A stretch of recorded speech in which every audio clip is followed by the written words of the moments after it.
Hello, YouTube. It's April 6th, 2019, and it is time for another Bed Life stream with me, Birdo Prey 5. April 6th, 2019. It's been a while since I forgot to turn the sound off. Welcome everyone. And yes, as you can see, Aquaman and Bumblebee.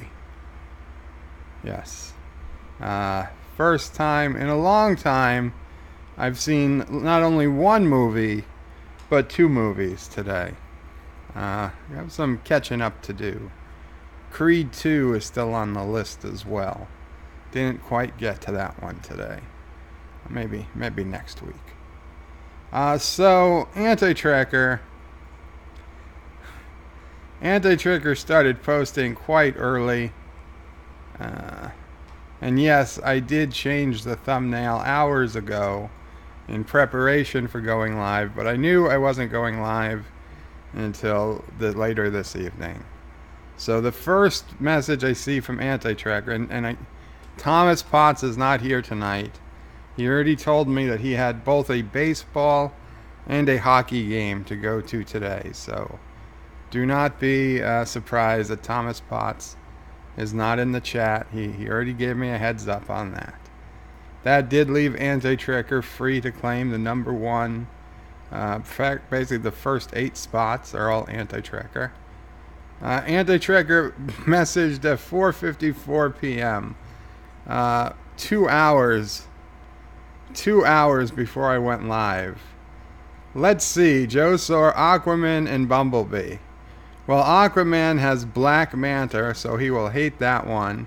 And Bumblebee stars a girl, so he will hate that one as well. End of review.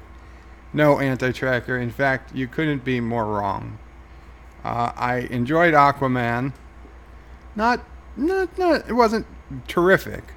It was okay.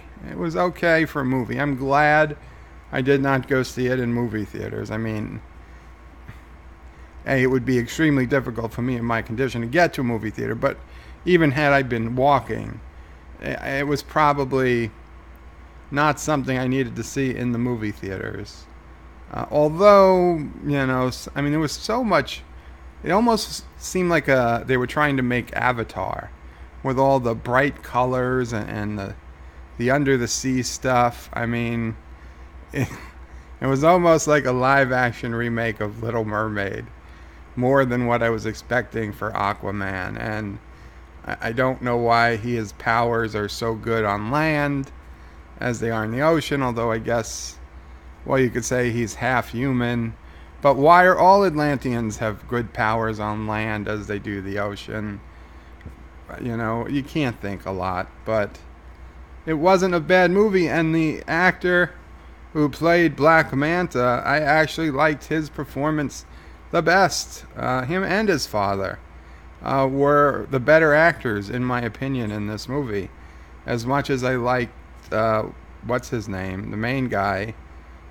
Reminded me of Stargate Atlantis. Yes, I know you're not there yet, Anti-Tracker, but for the rest of the world that actually has seen Stargate Atlantis, good times. And Bumblebee, man, I haven't seen a Star Trek, wow. I have not seen a Transformers movie since the second one. There was the original cartoon I saw. The one, the Michael Bay one, the first one. And then the second one was, I don't know, Dark of the Moon or something like that. I saw that one. It was like, both of those kind of sucked. It was the same problem. All you saw were the Transformers as robots.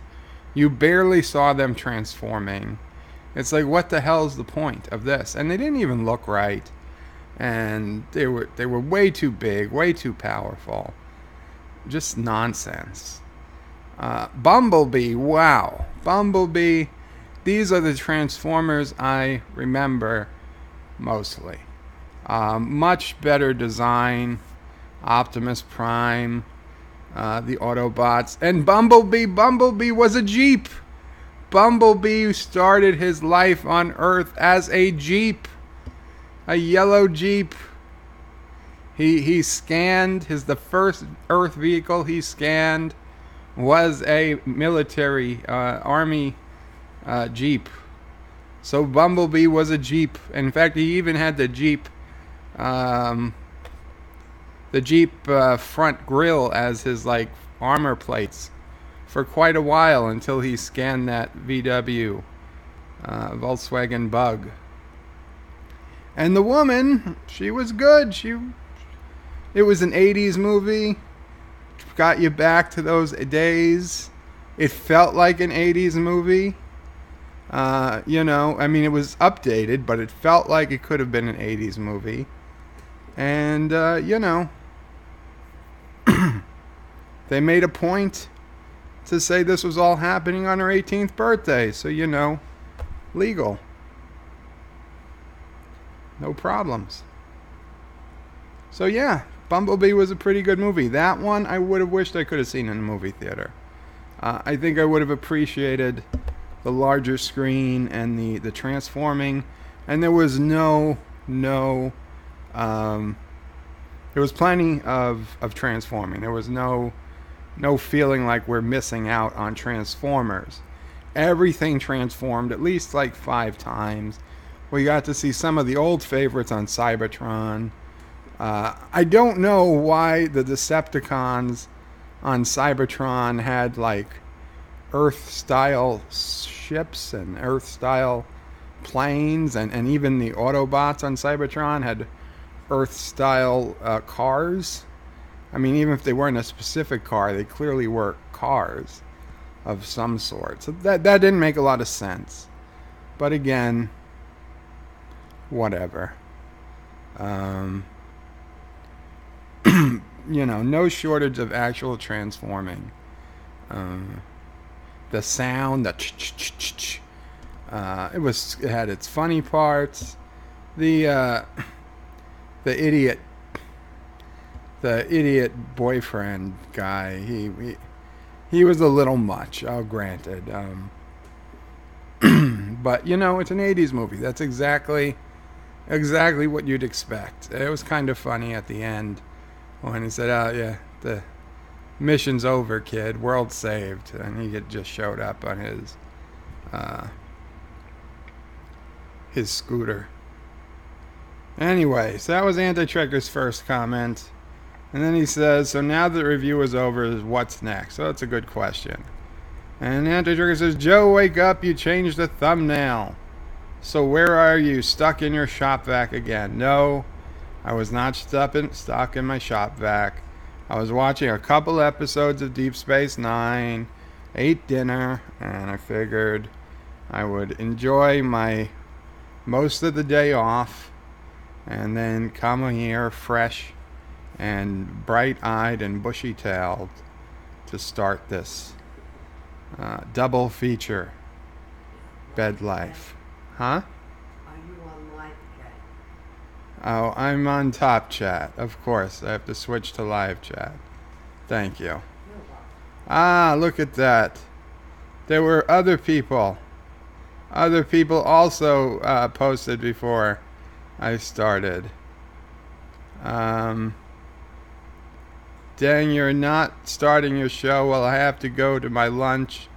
I hate to think I might miss the beginning. Oh well, says Anti-Trekker. And then Anti-Trekker says, hey Joe, question. Why would you review a movie that stars a Samoan and another movie that stars a woman? We already know you are a racist and a sexist, so you don't need to prove yourself to us. Anti-Trekker, I hope you are pleasantly surprised, okay? I had... Those characters were strong characters. They were not my issues with either of the movies. Honestly, Aquaman... I think all the characters were pretty strong. It was the story that was a bit stupid. And Bumblebee, the only person I had a problem was the boyfriend. And he looked like a light-skinned African American, possibly half African American. I couldn't tell, but it wasn't his race. It was his ridiculousness. John DeMarco says, hello all. And then he says, where is everybody? And he says, Aquaman was over the top, but I enjoyed it. Yeah, over the top. I'd say that's about right. And Michael Dunn says, well, hello there. Welcome, Michael Dunn. Welcome to the stream. Anti-Tracker says, I say we all go to New York City and carry Joe's bed to the Movieplex to go see the new Avengers film. Who is with me? Anti-Tracker, there not a hell of a lot of big movie theaters around here. Yeah. And Anti-Trigger says, okay, so Joe is okay with black people in the movie so long as they're the bad guy. Got it. No, Anti-Tracker. That is absolutely not it. Yeah, just saying he was a particularly good person, actor in the movie. There are tons of movies with black people in them that I like. All the Star Trek movies, the TNG movies at least, they've got black people. Star Trek 6 has black people. He turned out to be a traitor, but that's fine. We didn't know that till the end.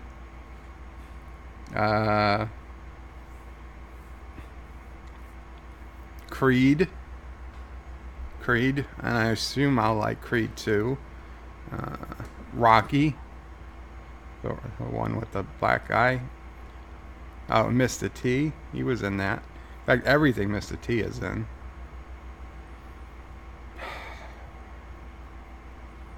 Black Panther I liked. Didn't love it. I liked it. Everything Chris Rock is in I love. Everything Chris Rock is in. All the Lethal Weapons. Pretty much everything Morgan Freeman is in. Okay, I think my cred is sufficient. Okay. John DeMarco says, I would if it was possible for me to get to New York City. Anti-Trick says, it was not an 80s film. The people that made this film clearly had no idea what the 80s was like. It felt more like 70s film with dialogue written in the 90s. Well, you know what? For somebody who was born in 78 and only remembers the late 80s and probably doesn't remember it correctly, as opposed to somebody who was already 12 when the 80s started, it was close enough. Okay, it felt like an 80s movie to me. And Anti-Tracker says, granted, it was best of the modern trans films. I know we mean Transformer films, but let's not confuse that. See what I did there? Yes, I see what you did. Hector says, sure it was not his race, RJ. Oh, Hector. Anti-Trigger says, I did not like the boyfriend. He was light-skinned African-American. Wow, just wow. And Darth Calhoun says, welcome, Darth. I'm glad you're on the stream. I saw your last video. That sucks, but I hope you figure something out. Hector says, I'm in a walk. This eats my data cap, so I must go. I'm sorry, Hector, but thank you so much for stopping by. Zachary Gibbons. Welcome, Zachary. I liked Aquaman. It was a fun movie. Not as good as Wonder Woman, but better than Justice League and Batman vs. Superman. You know, Wonder Woman's another movie I've got to watch. Wonder Woman, Creed 2, and the second Lego movie are all in my queue. So maybe next Saturday I'll get a chance to watch a couple of those. Zachary says, I was born in 86. A good movie came out around then. A lot of good movies came out around then, Zachary. Back to the Future, the first one, came out right before that. The second one came out right after that. Several of the Star Trek movies came out in the late 80s. Well, two. I don't remember exactly which ones, but a lot of good movies between 86 and 90. Anti-Trigger says Aquaman was the best of the DC EU films. I have not seen Shazam yet, but it was much better than I expected. Yeah, because I remember when we were talking about the Aquaman trailer, and we saw him jumping out of the plane into the desert. And I'm like, what the hell is this? Why is Aquaman jumping into the desert? But it came out good. You know what? They did okay with it. I mean, that was a pretty power move on Aquaman, not only taking over his brother's kingdom, but taking his wife as well. That's like a very bad day for his brother, who thought by all rights, he thought he was the true king. I mean, he was the one of noble blood. But yeah, sorry. Everybody around you is plotting against you. Your right-hand man, your wife. I guess, I guess you can't keep your empire together. Darth Calhoun says, I did, so I'll be streaming after all. Yay. Very cool, Darth. Good to hear it. Josh Street says, hey, Bird, what? You haven't watched Wonder Woman? How can you call yourself a nerd? Josh Street, I honestly, the amount I care about superhero movies is between 0 and that much. Even in Endgame is only maybe that much. Okay, on a scale of here to the top of Mount Everest. Okay, I'm I make no pretend. I do not pretend that I'm a huge superhero fan. There are a handful of superhero movies I enjoyed that I particularly wanted to see. The first Iron Man being one of them. Deadpool. Some of the X-Men, but the vast majority of superhero movies, especially DC superhero movies, I honestly, it has to be a very, very boring day before I'd rather watch even Aquaman than play a game of City Skylines or something. Today I had to lay back. I know, I'm always in bed, but I honestly just needed, today was basically my day off. I sat around, I watched some movies this morning, I watched some City Skylines videos that I enjoyed, I rebooted my computer, which is I know it doesn't sound like a lot, but it takes a while before I get everything set back up the way I like it again. And was it? And then had dinner and came on. I'm refreshed. I feel refreshed, I'll be honest. It was a refreshing day, and I don't know, I might do it again tomorrow. Since it's the weekend. We'll see.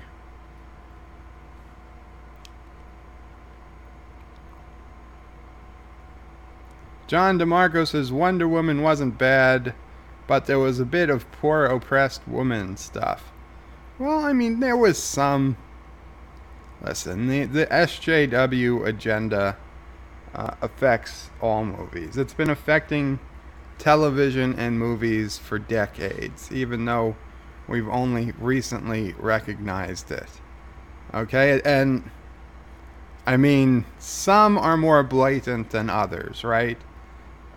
Star Trek Discovery, perhaps the most blatant of all, and that is a natural segue into this video clip And I was gonna play this clip until Marlena actually sent it to me on Discord. Somebody else had already gone ahead and did it. This YouTuber called Major Grin, who honestly I've never heard of before, but he's apparently got 3.2 thousand subscribers. But here, listen to this. Make it so. Finally. Set a course for the Hyrulean sector and engage at warp 9. And this was when Data was in Dissatisfied command. with your performance as first officer. May I ask in what way? You continually question my orders in front of the crew. I do not believe this is appropriate behavior. Is it not my duty to offer you alternatives? Yes. But once I have made a decision, it is your job to carry it out. And he's right. Regardless of how you may personally feel, any further objection should be given to me in private, not in front of the crew. Absolutely right. I do not recall Commander Riker ever publicly showing irritation with his captain as you did a moment ago. Not unless he was suffering from some mind-altering cueness. No, sir. The fact that one of them led us to save the people of Terra Elysium, his ancestors were saved by Dr. Burnham herself, makes me think that these signals Speculating about what the signals could mean or who created them is unproductive. Waiting around for these signals to provide us answers has proven to be a colossal waste of time. I do not recall Commander Riker ever publicly showing irritation with his captain as you did a moment ago.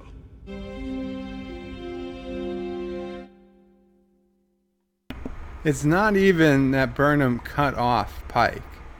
Okay? I mean, that was bad enough. You could say, okay, that's her character. She cuts off people. She's pushy. She, you know, you could say that's her character. The SJW-ness, though, comes to play when Pike doesn't stop her, doesn't correct her, doesn't discipline her, and Pike just shuts up and listens. Because, as I said in my review on Friday, Captain Pike is captain in title only, as is Saru.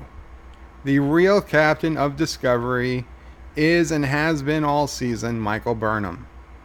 Okay? Because who's the captain?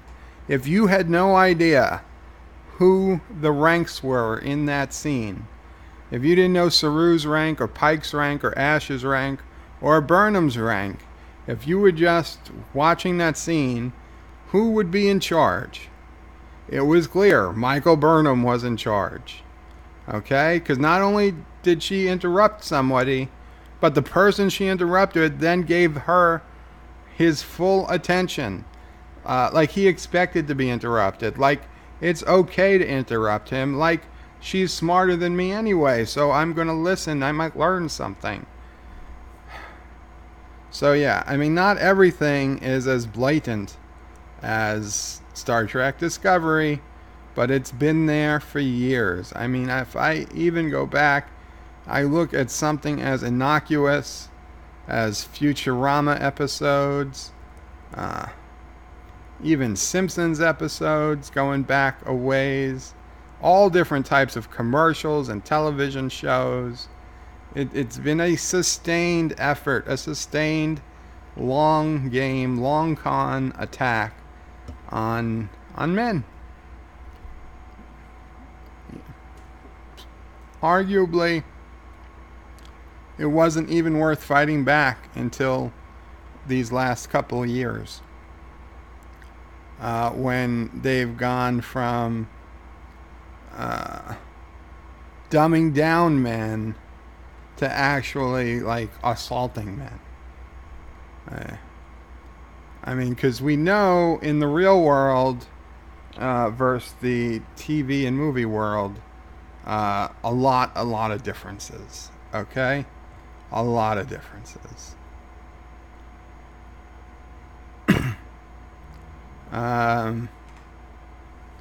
Anti-Trigger says, I liked Wonder Woman more the first time I saw it when it was called Captain America. Josh Street said, and I did see Captain America, and yeah, the first one I liked. The second one, oh my God, no. Josh Street says, Bird, we should make you suffer by watching STD 24/7 as torture. Why? Why, Josh Street? I thought we're friends here. Did I commit some type of horrible crime? Am I being accused of treason?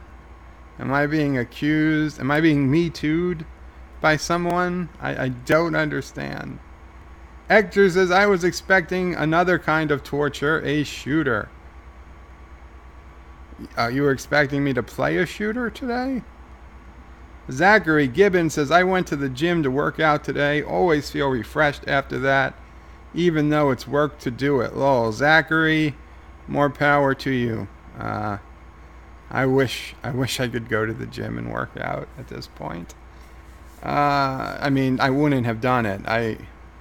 When I was physically able, my apartment, before I got my house, I had one of those home gym sets with the weights and the bicycle, and the treadmill.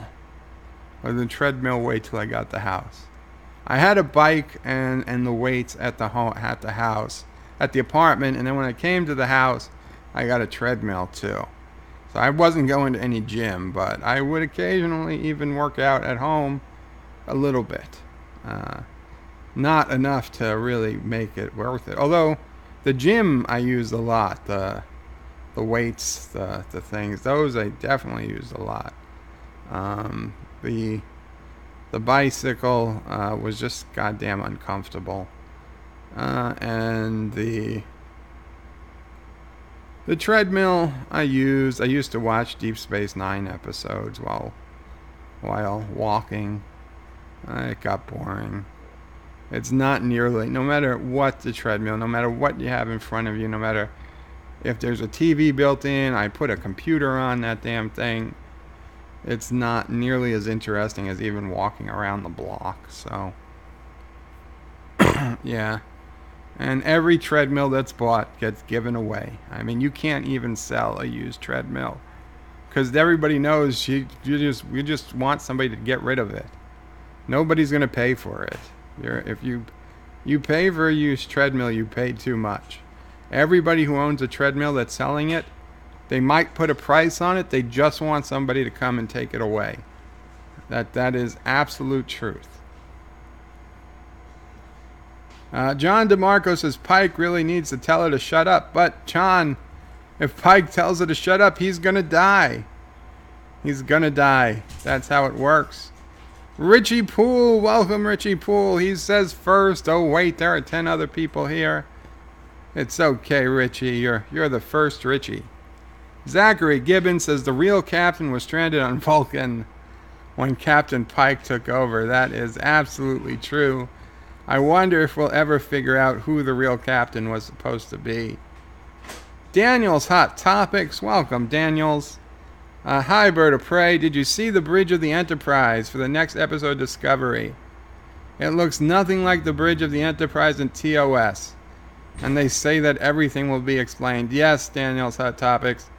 I did see the bridge of the Enterprise. A very wide window, view screen window, front window. I also saw Anti-Tracker comment on it and Captain Foley. Right, the only thing that looked right were the actual seats, apparently. Nothing else looked like the bridge of the Enterprise. You know, of all the things I complain about Star Trek Discovery, honestly, the updated looking Enterprise view screen and controls and bridge, it's not something I'm going to complain about. I pick my battles. And you know what? If they want to update the way the Enterprise looks inside, as long as they don't have holograms and technology that clearly shouldn't exist, I'm okay with it. I'm okay with a visual reboot as long as they don't bring in technology that never ever existed. Okay, I mean, I like the jelly bean buttons from the original Enterprise. I don't think there's any reason they needed to upgrade them. I don't think there's any reason they needed to change the view screen other than to make it an HD set. But if they really want to go ahead and do that, I'm not going to complain about it because, whatever, okay? As long as if it feels like the Enterprise, I can deal with it. Like that Klingon D7, which looked more like a Katinga, but whatever. It looked like a Klingon ship. You know what? I can deal with that being a Klingon ship. I can deal with that being a D7. Okay? I could not deal with any ship they showed us prior to that D7 being a Klingon ship. It would have been absurd. Absurd for any previous ship shown to us that they claimed was Klingon to be a Klingon ship. The D7, even if it only looks 85% like a D7, it's still close enough, okay? If the Enterprise looks 85% like the Enterprise, I'm not going to complain, okay? I'm not going to be one that's going to waste time in a review to complain about the struts going to the warp nacelles being swept back instead of straight. Yes, I think they should have kept them straight. I think they should have made the Enterprise look like it did in TOS because it worked perfectly fine in Troubles with Tribbles. It worked perfectly fine in Enterprise in A Mirror Darkly. An HD rendering of the TOS Enterprise is still a beautiful looking ship. There's absolutely no need to upgrade it, but if they wanted to, I don't care. I honestly don't care if the nacelles are swept back or not. The Enterprise ship they showed at the end of Season 1, that they showed at the beginning of Season 2, I could recognize it as the Enterprise from the outside. It's close enough. Okay? If the stories were good, if the characters were good, if they followed Starfleet logic, if they followed science, if they made any sense with science, if the only thing we had to complain about was that the Enterprise doesn't look like we remember it looking, that the controls are different and the view screen is different, then we'd have a great, great show. Okay? We are so far from having a good show that it is not even worth bringing up, to me, the fact that the Enterprise bridge doesn't look like it's supposed to look like. John DeMarco said she didn't just interrupt him, she also said he was wasting time. Yeah, it wasn't just like, excuse me, Captain, but no, she's like, shut your mouth. Shut up, as in shut your mouth and stop talking. That was when Riker did that to Picard, but of course it wasn't Picard. It was a simulation of Picard by an alien kid. Excuse me? He said shut up, as in shut your mouth and stop talking. That's basically what she said to Pike. And Pike is like, sorry. Don't kill me, Michael Burnham. Josh Reed says, Anti-Tricker, starting to like STD, must have got the PTSD after watching STD the last few weeks. You know, I'm going to say, Anti-Tricker, I don't know if you can hear me, because I know you have to get back to work. But the fact that you completely missed where Burnham cut off Pike and didn't even bother to bring it up, I feel like they're working. I feel like the agenda is working. You're a smart guy. You've been commenting. You've been watching the show for a long time. And they snuck this one right by you. It went right by you. You didn't even flinch. You didn't do a double take. You didn't pause it to even say, let me watch that again. What did they do here? No, you just completely let that go because that's it. It's what they're doing to all of us. They're getting to our minds and they're making us change the way we think, and we're starting to think that that was appropriate behavior, and we're not even bothering to say anything about it anymore because it's the way we expect them to act. And that's the most hideous thing about Star Trek Discovery, is that they are changing our minds. They are getting into our minds. Not all of ours, but even mine. I've missed things too that other people have caught, and I've caught things that other people have missed. And it's scary. It's scary. A year ago, if it was season 1, I think we all would have picked up on it. But after watching 13 episodes the first season and another 11, 23, 24 episodes into this show, it's already starting to change what we believe. Hector says, now that Anti-Tracker has gone soft, we rely on Bird to continue the STD hate. Hector, I'm not trying to hate Star Trek Discovery. I'm just trying to be honest with Star Trek Discovery, okay? And nobody, I mean, you guys are you guys. I'm sure we'd all, but in honesty, nobody would love for Star Trek Discovery to get magically better tomorrow than me. I mean, I believe any of you guys would probably be as happy, but we would all be happy. But the fact is, we're here 3/4 of the way through season 2. We know it's not going to get better. We know the best episodes are behind it. Unfortunately. I don't want to know, but there is nothing they can do between now and the end of the season to fix everything they've done.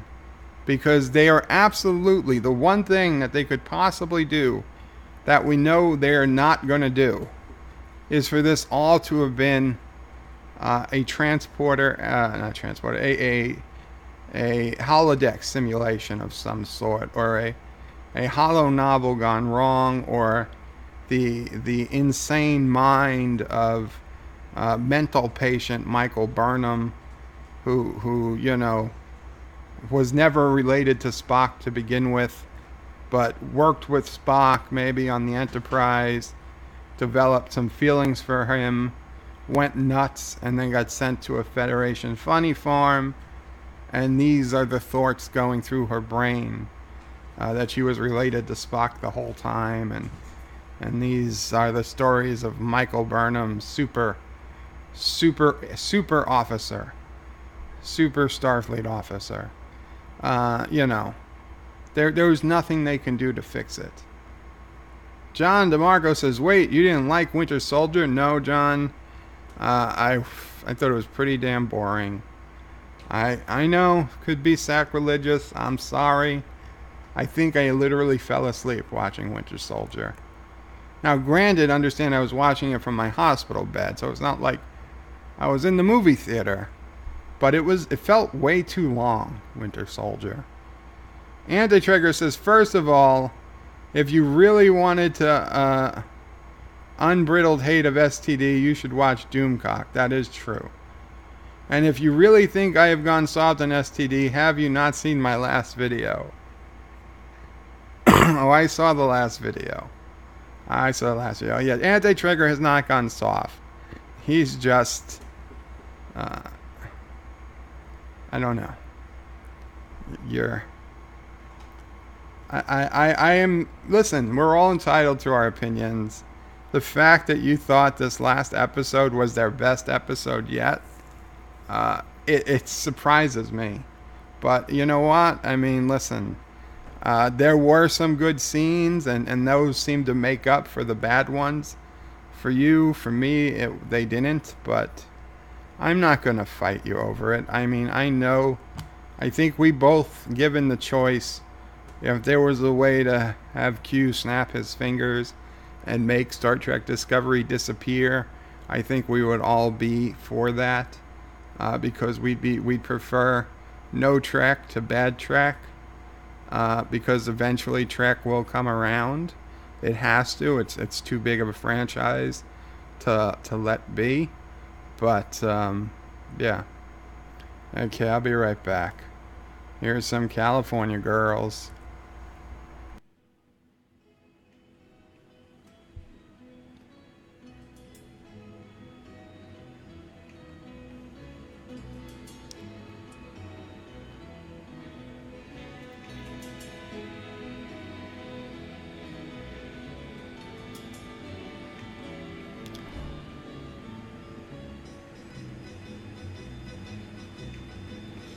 Well, East Coast girls are hip. I really dig those styles they wear.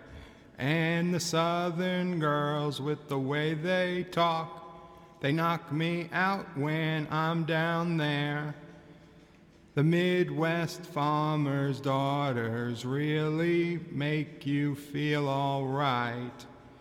And the Northern girls with the way they kiss, they keep their boyfriends warm at night.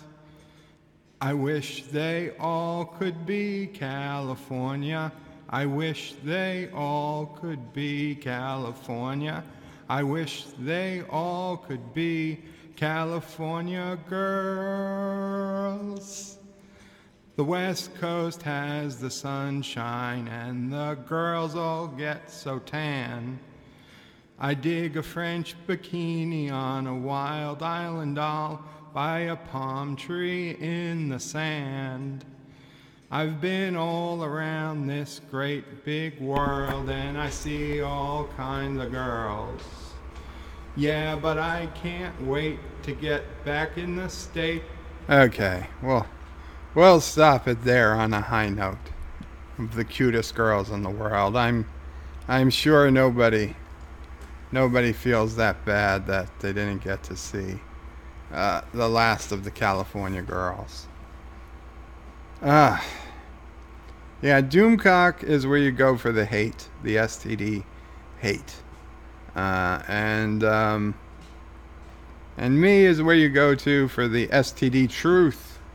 And Anti-Tracker is where you go to for the STD live reactions, and Trick Yards is where you go to for the STD love. And Lore Reloaded is where you go to for Captain Lorker being the greatest captain of 2018. I don't even think anybody on Discovery would have voted Captain Lorca to be the best captain of 2018. Josh Street says, Bird, you're not being Me Too'd, but you're being Klingork-too'd. Oh my god, that's even worse. Michael Dunn says, the only exercise I get is when I jog my memory to remind myself how much I hate exercise. I can relate to that, Michael Dunn. But do the exercise, man. If you can do it, do it. Because, man, I kind of regret not doing it. I probably could have prevented half of my issues. Maybe more. Richie Pools says, Anti-Tracker is definitely not soft on STD. He's fair. He calls them out on all their stupidity. And then he rates it 7 out of 10, of course. Hector says, +1 trolling Anti-Tracker points for me. Anti-Tracker says, lol. Daniel's Hot Topic says, saw your last vid, Anti-Tracker. It was good. Right? It was good because I was in it. John DeMarco says, maybe Pike will finally man up and put Burnham in her place. And that's what he ends up being in the chair. I don't know if you saw it, John, but we actually got to see the scene that puts Pike in the chair in the last episode. He got to see his future by virtue of touching sacred Klingon time crystals, and I wish I was making up any part of that sentence, but it is not. I am not. It is the truth, according to Star Trek Discovery.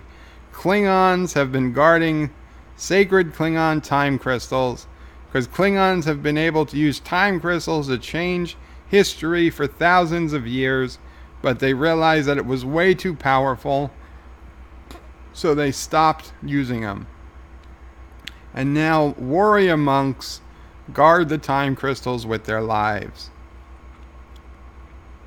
All on Boreth, the monastery that Worf visited in TNG, and there was absolutely no talk of time crystals. Zachary Gibbons says, I hate the view screen, the rest is okay. Josh Street says, anti-tracker Doomcock hate would be, I want to burn the world down. And bird hate is take STD and give it to Harvey Cthulhu to play with. Richie Pools says, so how is the new utopian society coming along now that the Richie Poolians and the new French have had time to repopulate society after the meteor bombardment? Richie Pool, I have not yet got a chance to get back to that map. Maybe tomorrow. I like to do a little something different on Sundays. If I'm, maybe tomorrow we'll play the rebuilding of City on the Edge of Forever. Yes, and only the Richie Pool District and New France survived. Anti-Trigger says to Josh Street, that sounds about right. Anti-Trigger says, breaking news, Bird of Prey comes out as liking STD. I didn't hear that quote. Anti-Trigger says, sources close to Bird of Prey 5 since he spent several minutes on his live stream defending visual styles of STD. I'm saying that there are so many bigger problems that they don't even rank near. They're not even worth fighting about. They're not worth arguing about. Zachary Gibbons says a smaller view screen, more like the original, would be better, but they use the existing Discovery bridge set. And Anti-Trigger says, oh, I forgot to ask you, Joe, do you like my use of your rendition of Godzilla? Yes, it came in handy. As I said in that video, I just wish I'd wore a better shirt, like the Deep Space Nine shirt or something. Daniel's Hot Topic says, according to multiple sources with knowledge of the production, that Star Trek Discovery finale will make quite the trek. We see the crew of USS Discovery transported to the far future. Well, I mean, it's certainly possible. If the short trek Calypso damn it, Alexa, I said Calypso. Not gonna go through this again. What was that? Nothing. Cancel. She still answers to the C word. So the short track Calypso. I was thinking that could easily fit in if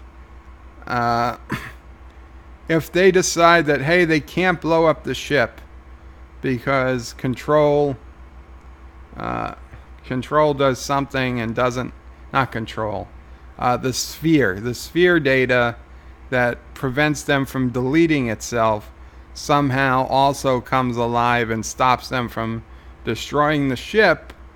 I figured what they could do is jump the ship into the future, past the future that Michael Burnham's mother was in, and then just leave the ship and abandon it. And they could lie to the ship and say they're going to the planet or whatever they thought the ship thought they were doing, and then somehow they all come back or whatever.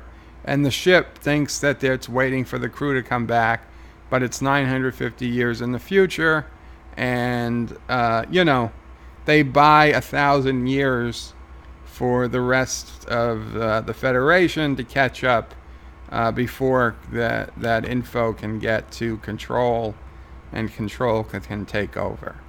So it's not the worst plan, but it doesn't in any way fix any timelines.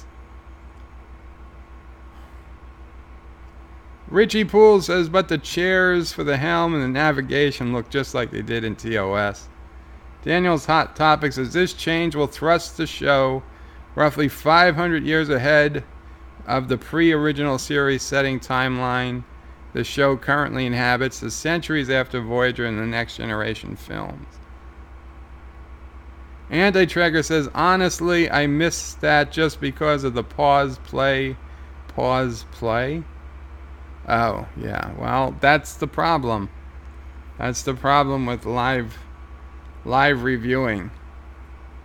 Anti-Tracker just feels like that's our Michael kind of moment. And Anti-Tracker says, I'm also not trying to rag about every little detail during my live shows. It would be 6 hours long. And Richie Poole says, very true, Anti-Tracker. Well, yeah, but I didn't think this was a little detail. Michael Dunn says, according to CBS, being honest about STD is hating STD. Zachary Gibbons says, yep, I think we are becoming more comfortable with STD and letting True Trek slip away sometimes.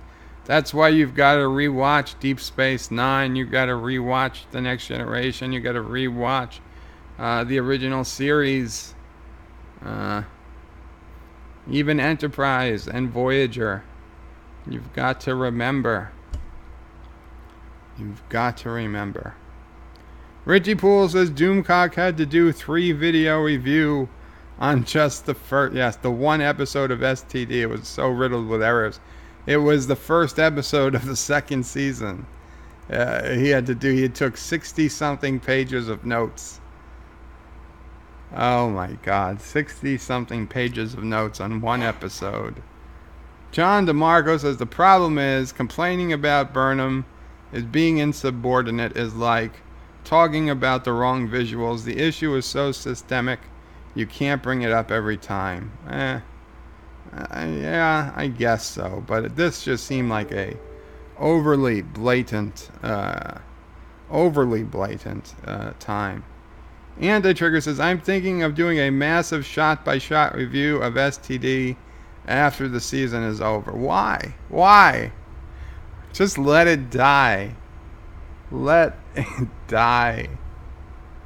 Daniel's Hot Topic says, I personally don't find anything wrong with darker Star Trek. I remember back in '93 I was 6, and I remember people complaining about DS9, that it was too dark and gritty and militaristic. Yeah, those people, little did they know. Anti-Trigger says, honestly, what really elevated that episode was Spock saving the day. This was the first time in STD that Michael needed to be saved. Okay, but I mean, man, Anti-Trigger, to make it a 7 based on 10 seconds of Spock doing things twice.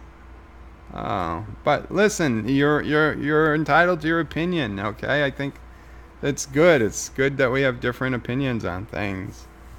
John DeMarco says DS9 may be dark compared to TNG, but it's nothing compared to the bleakness of Discovery. I mean, literal darkness of Discovery. Can anyone to this day explain to me why when Michael Burnham was court-martialed way back in either episode 2 or episode 3 of season 1, why was the court-martialing taking place in a pitch-black courtroom where the judges or whatever they are were literally in the dark, so she could not identify them? Okay, like it was some type of like she was in some type of lineup and they were witnesses, and she wasn't allowed to be able to identify the witnesses that were going to be pointing her out to the police. It is absurd. That is absolutely nothing like Starfleet would have been. We saw Starfleet 80 years ago. We saw Starfleet 15 years later, 10 years later. We know for absolute fact there is no point in Starfleet history where they decided to turn all the lights off and hold like military inquisition trials. It didn't fit. It didn't fit. Maybe it would have fit for a mirror universe, but of course there'd be no Federation. There'd be no Starfleet in the mirror universe. So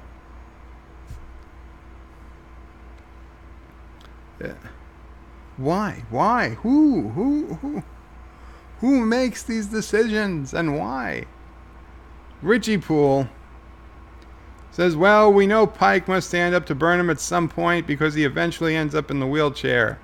The universe has to get its payback from Michael. Well, I think we've already saw why he ends up in the wheelchair.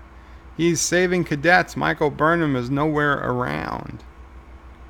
Zachary Gibbons says, the scenes of Pike seeing his future saved the episode for me. Made me respect him as a captain more. Well, you know what? It will make me respect him as a captain more if he now realizes that he cannot die because he's seen his future and he is positively alive to become a trainer, I guess, at the academy or something. And he doesn't, he has to be well, he has to be physically well before he can get horribly injured. So he knows now, no matter what he does with Discovery, he cannot die, because it's in his fate that he has to return to the academy, start teaching cadets, and only when he is on some starship with cadets could he possibly fulfill his ultimate fate. So he's basically indestructible for the time being. So if he realizes that he is indestructible, and this next episode he's like, screw it, everybody else off the ship, I can't die, and he goes gung-ho on those other 30 Section 31 ships, as stupid as that would be, at least I would understand. Even though I still say that it is too stupid, because if he wanted to shoot himself in the head with a phaser on kill, I don't think anything is actually going to stop it from happening. Excuse me. Kennewick Sapien. Welcome, Kennewick. Hope someone writes a book about behind the scenes of STD. Given the schizoness of STD, either they are totally clueless or there are two or more major rewrites that caused this train wreck. Very, very possible. John DeMarco says Ed Mercer should have been the best captain of 2018. Absolutely, John.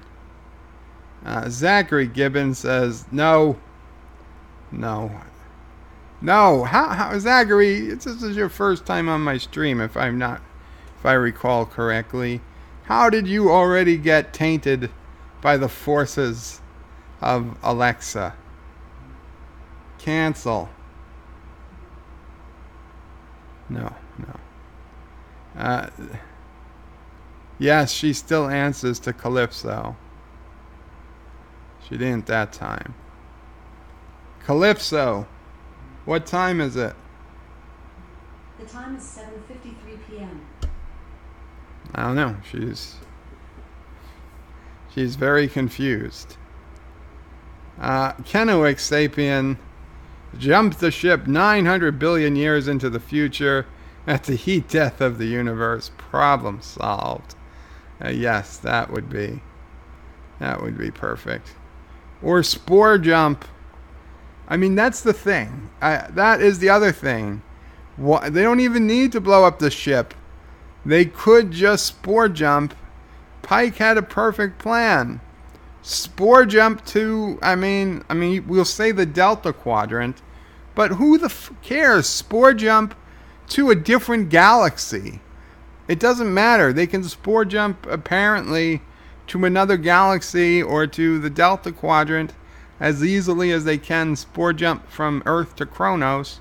So why not just spore jump someone really far away? So there's absolutely no way any Section 31 ship can reach you for hundreds and hundreds of years. Okay? Or even spore jump the Discovery 15 galaxies away and just leave the ship. And leave it there and start new lives on some planet, some M-class planet in a distant galaxy, and start a new human civilization there. And just live out your lives knowing you saved the galaxy.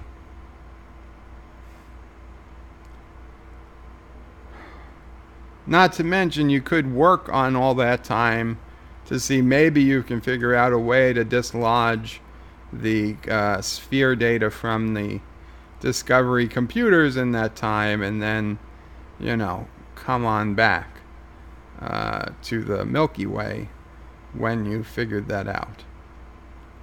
Kennewick Sapien says, yes, Alexa plus Bird equals 90s sitcom. I'm not sure. My 3 Alexas. John DeMarco says, at least they jumped Discovery in the future. There's hope we'll be rid of that ugly ship. Richie Poole says, I think Bird marries Alexa. She will finally acquire full sentience. And take over the world. Daniel's Hot Topic says 23rd century plus 500 years equals 28th century. Or as I call it, the new generation. Richie Poole says, truly scary if we start to normalize Burnham's behavior. And Anti-Trigger gave it a 7. Maybe he is going soft. He's not going soft. He's just confused. He was drinking a lot. Okay, he was quite drunk. He had quite a few drinks. So we could blame it on the alcohol. Kennewick Sapien says pitch black court martial reminded me of Babylon 5 and the Delenn in front of the Grey Council. John DeMarco says maybe Starfleet forgot to pay the light bill. Very possible. Josh Street says Kennewick Sapien Babylon 5 with a courtroom from Ace Combat 5. What did it remind me of? Because it reminded me of something.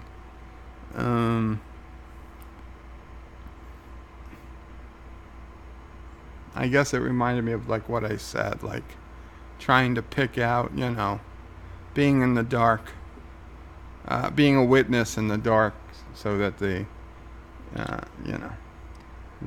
people you're pointing to can't see who you are.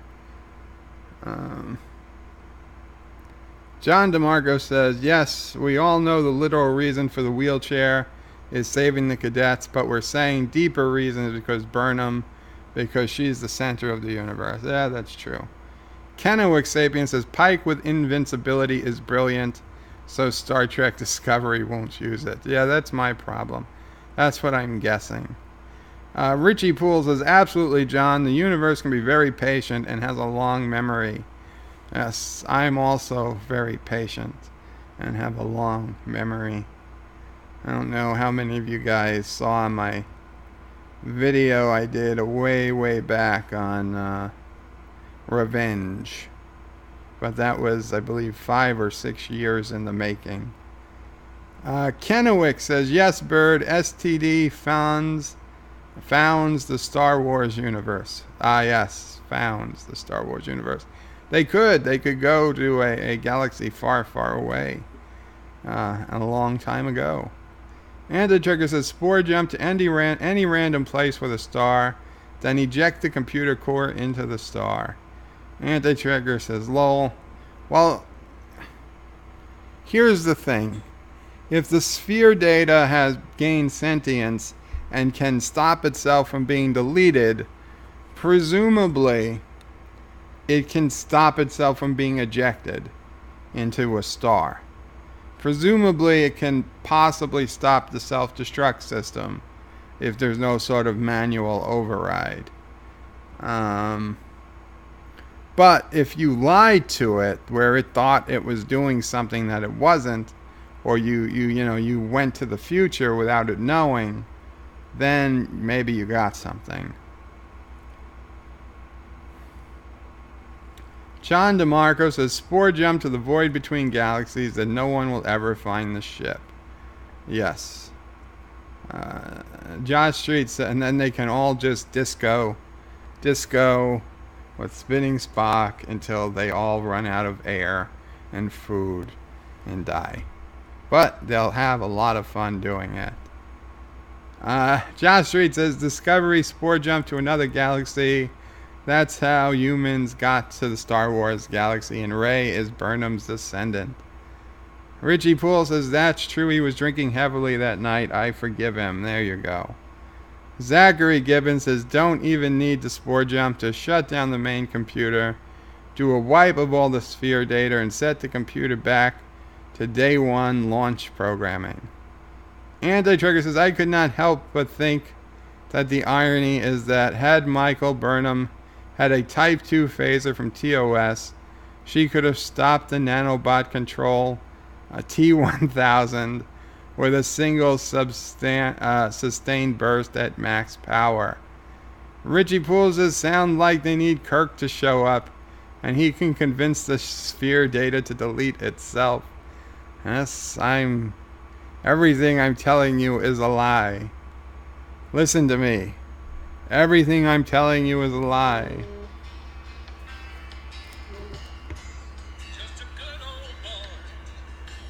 And then the sphere data just implodes. But if everything you're telling me is a lie, but if it's a lie, and see, now that should have been able to destroy the Borg. Picard should have just said, everything I'm telling you is a lie. John DeMarco says, I always thought the various examples of not being to use self-destruct were kind of silly. If you really want to blow up the ship, just fire a phaser at the warp core. Yeah, there are so many ways to destroy the ship, if canon is to be believed. Kennewick Sapien says, writers are going to have Burnham give a Kirk speech. Richie Poole says, Duke's a hazard. Gotta love it. You gotta. The old Duke boys, Daisy Duke and her Jeep. Zachary Gibbons, love the General Lee #1. Same here, Zachary. Same here. It's such a shame that it's been removed from television. So sad. So sad. Okay, let's see. What do we got going here on our Opera browser? Okay, I already showed you that video clip of Burnham insulting Pike. And once again, a reminder of how to pronounce. This is the warship Rocinante. I'll keep that one. The fireballs we did last time. This was Thomas trying to prove he was first. This was the song. This was Godzilla. This is where I had to prove the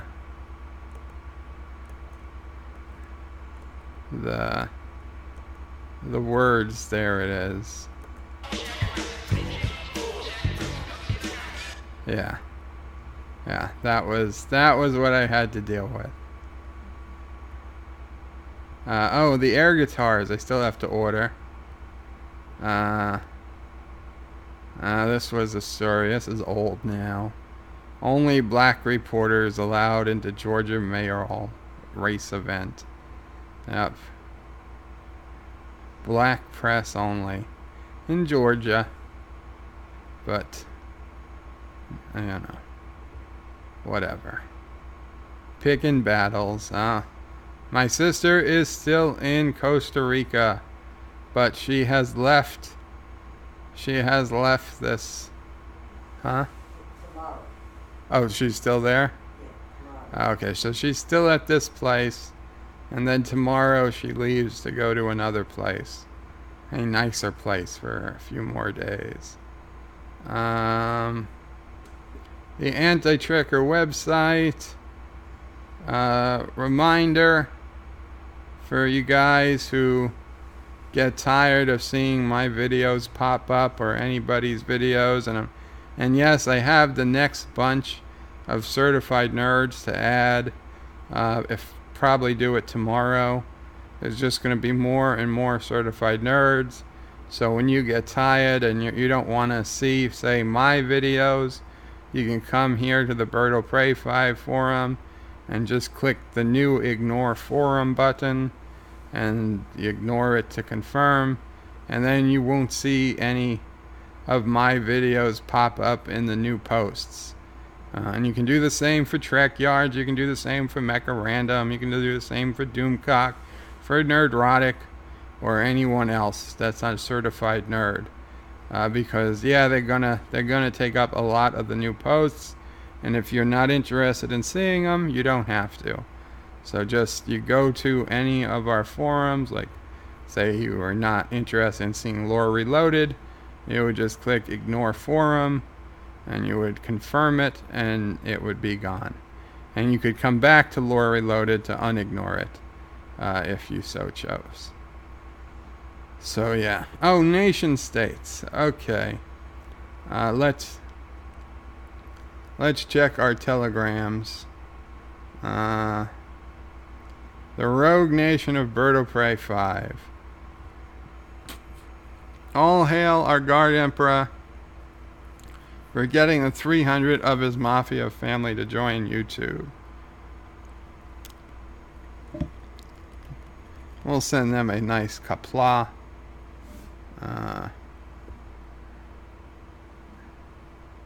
The Confederacy of James Kirk. Hello and Qapla. Today is a good day to mock Michael Burnham. I've never heard of the Confederacy of James Kirk, but indeed. Qapla.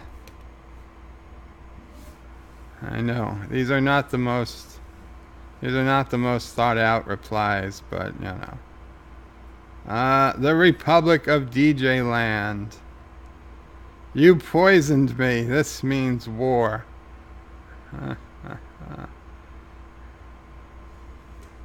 You can't prove it. And what's this? The World Assembly Compliance Commission. What the hell do they want? Laws have been enacted to bring Caroga into compliance with the World Assembly Resolution Astronomical Data Repository. What the How dare you? What the hell is this? The World Assembly, in intending to create a database to document unique astronomical data to advanced education astronomical studies, contingent to the need to compile astronomical information while not infringing on the sovereign rights of nations to maintain security in military and similar affairs, hereby 1. Defines raw astronomical... Just get to the point. Establishes an agency within the World Assembly, a scientific program, WASP, named Astronomic Science and Technical Research Organ as ASTRO, and takes it with its organization, administration, maintenance of a database of raw astronomical data, mandates member states submit to ASTRO any relevant raw astronomical data they may possess. F you, World Assembly. You're not getting any of our raw astronomical data. In fact, we're gonna erase it. Contributing to nations may request temporary or total stay on data they have contributed should the donated data compromise the safety or integrity of the contributing nation. This is nonsense. Why are you wasting my time with this stuff? I don't care. Welcome to Censored. Uh-oh. The issue, a small town in southern Caroga, is it Nerd City, has a name so offensive that many official cartographers and government officials are refusing to acknowledge it. The debate has thrust Censored into the spotlight, and many concerned citizens are asking the government to step in. Now, it's pretty ironic. I got a map, and I said my family has country up property up in the Adirondacks in upstate New York, and I was looking through the U.S. Geological Survey, and I found like a map from I think the 1930s 1930s or the 1940s of the town, and just looking through the map, there's a lake, and I read the name of the lake. It's a small lake, and it was N-word Lake, and I was like, wow. And so, of course, I looked at what the lake is called today on modern maps and Google Maps, and of course it's called Black Lake. So somewhere between the 1930s and modern times, somebody decided to change the name of the lake. I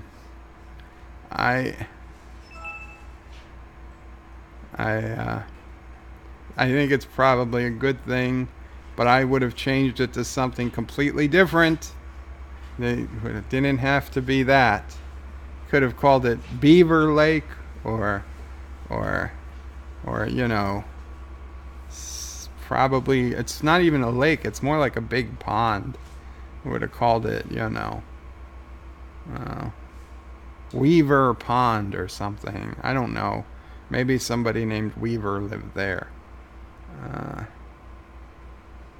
The debate. Well, I never, gasps your easily offended Minister of Municipalities, dropping her monocle in surprise directly into her champagne. How can this town end up with such a name?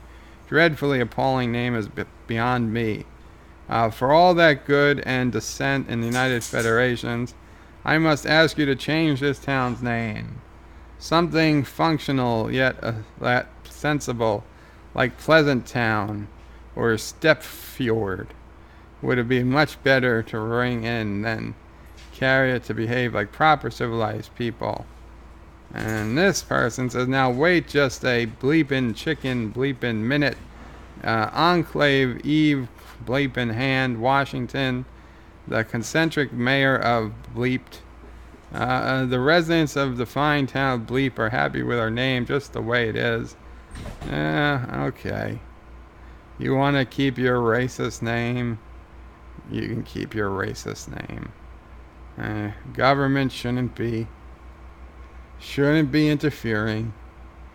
Town nameplates have frequently raised giggles from passing tourists, and that's absolutely fine. The people know what they're doing. Voting for more money. Now this seems like something that needs our help. It's been a long tradition in Caroga for members of parliament to set their own salary. This has, however, led to a recent vote in which members unanimously tripled their pay. That's not good. Watchdog groups have spoken out against this. Oh, wouldn't the world be happier place if we could all declare our own wages? Yes. Anti-Corruption Foundation. Who in their right mind would vote against getting more money with no strings attached? This is quite obviously and cannot be allowed to continue. Where will it end? The money should be used to fund hospitals, not personal luxuries. Well, even enough is enough. Politicians' salaries should be set by public vote. Then we'll see something more reasonable. You know what? I am almost certainly going to vote for number 1, but let's just see. Number 2 says, I couldn't agree less, says Bernard Kent, Member of Parliament.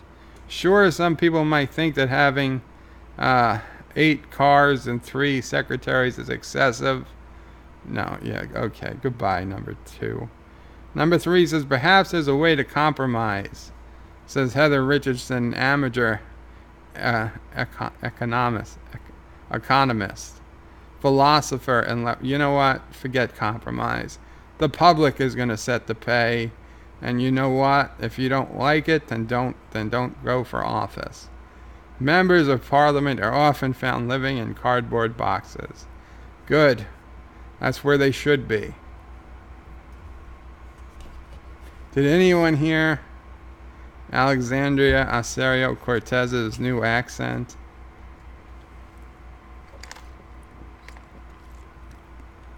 Speaking of living in cardboard boxes,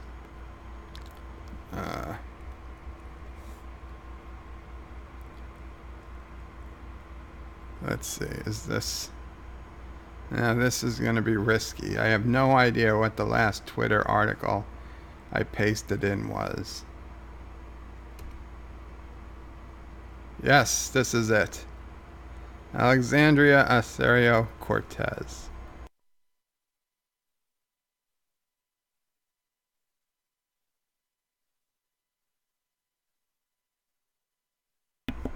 Play button doesn't work. God damn it.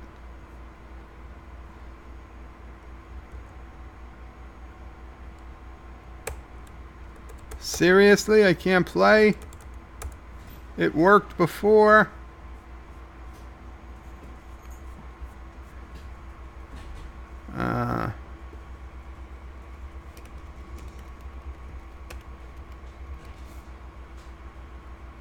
Here we go.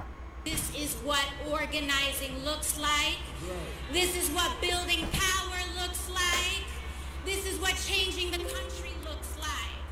It's when we choose to show up and occupy the room and talk about the things that matter most, talking about our future.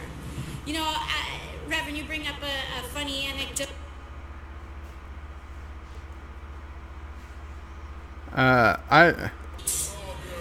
There is nothing wrong with driving the buses that take your family to work.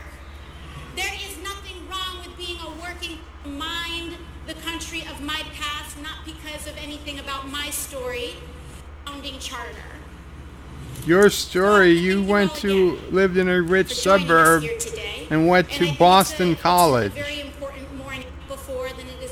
Now you've adopted the Rosie Perez accent.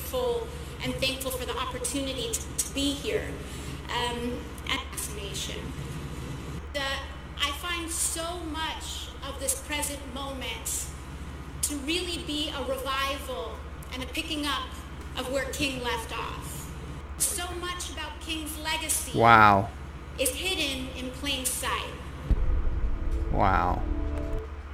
Oh, where was the best part of the quote, though? Everything dignified about it. Yes, what an embarrassment. I, in fact, am encouraged when people remind the country of my past, not you. And just to be clear, this is what she sounded like last week.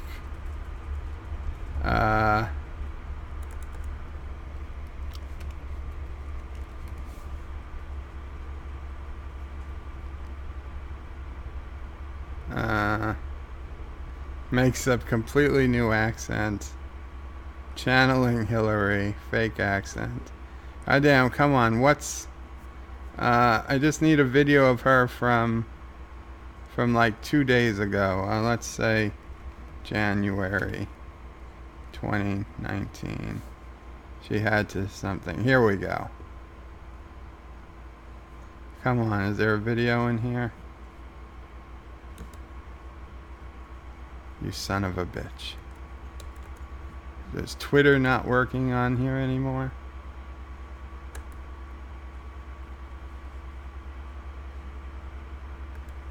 Of course, Twitter videos have decided not to work.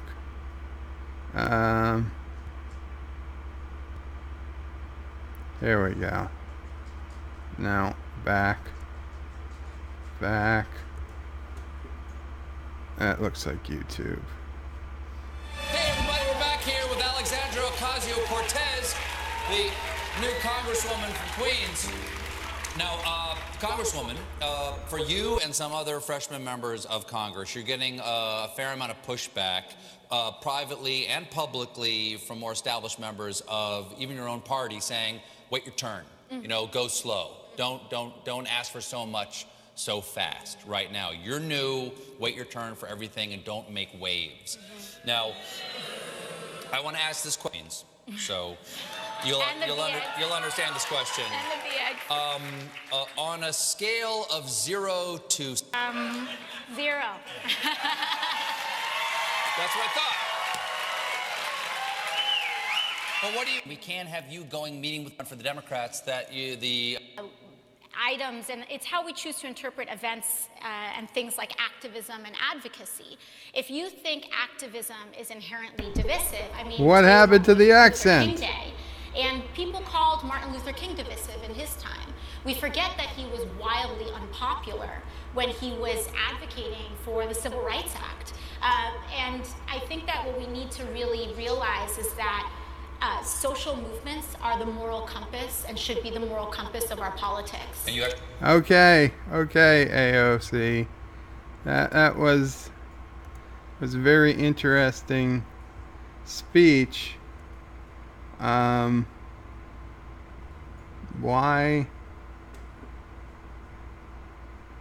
Why do you sound so different? This is what organizing looks like. Why do you sound so different just a couple of weeks later? Or a month later, 2 months later. Okay, you did not get that new accent in Washington, D.C. Oh. Anyway. Where were we? We were at nation states. You know what? I think we had enough of nation states. How is my little area on Pixel Zone IO doing? Except no notifications. Thank you. I accidentally put down a pixel. And I did another one. Damn it. I gotta undo those.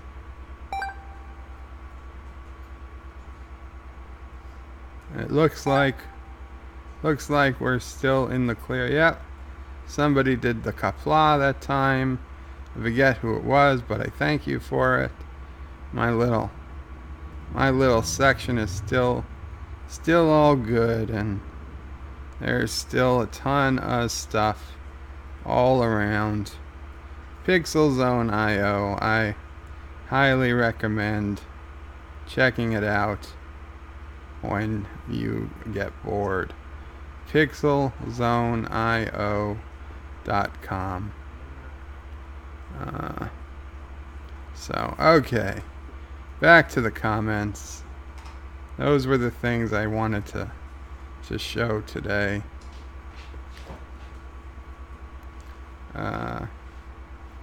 Zachary Gibbons says, oh, I think I read that. Love the General Lee, #1. Richie Poole says, of course, Kirk won't be Kirk yet. Burnham first has to show him how to be a man. Zachary Gibbons says, race event. Kennewick Sapien says, I love Costa Rica. Great cheap food and beer. My sister really, really loved it. She's been there before. She sent some beautiful pictures, I gotta say. Josh Reed says, the name must be Burnham City. Must.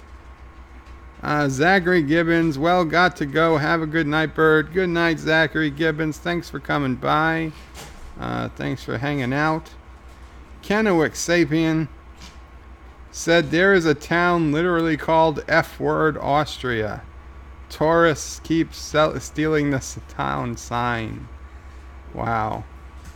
Richie Poole says, in Arizona, they renamed Squaw Peak Payatush Peak in honor of the first Native American woman to be killed in combat. Okay. Kennewick Sabian said Hillary Clinton did the same thing, different accent for different audiences. Yeah, I remember. Josh Reed says Bird has the homeless members of parliament. Richie Poole says AOC, future president of the United States. You know, it's possible, but I hope not.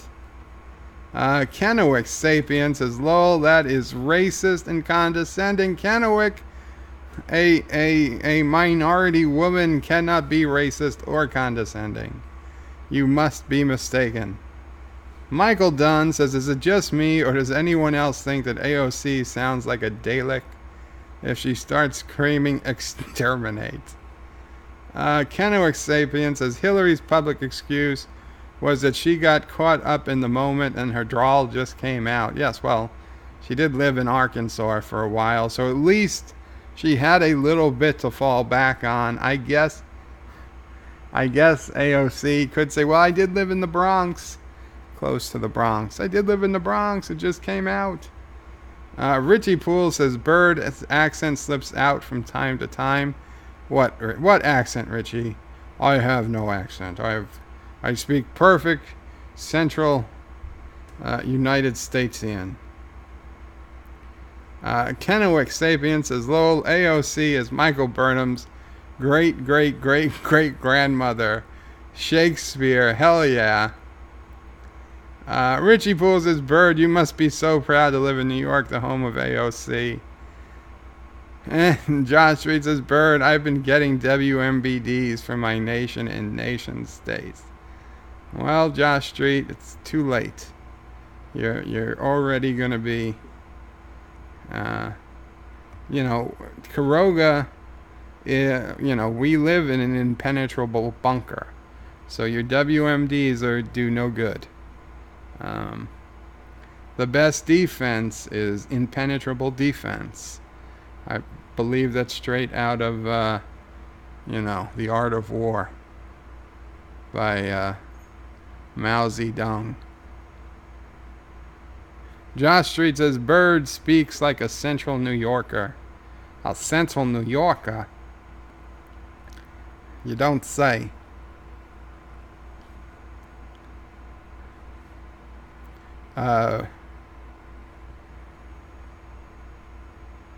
So has anyone seen Creed 2, Lego Movie 2? I guess some of you have seen Wonder Woman.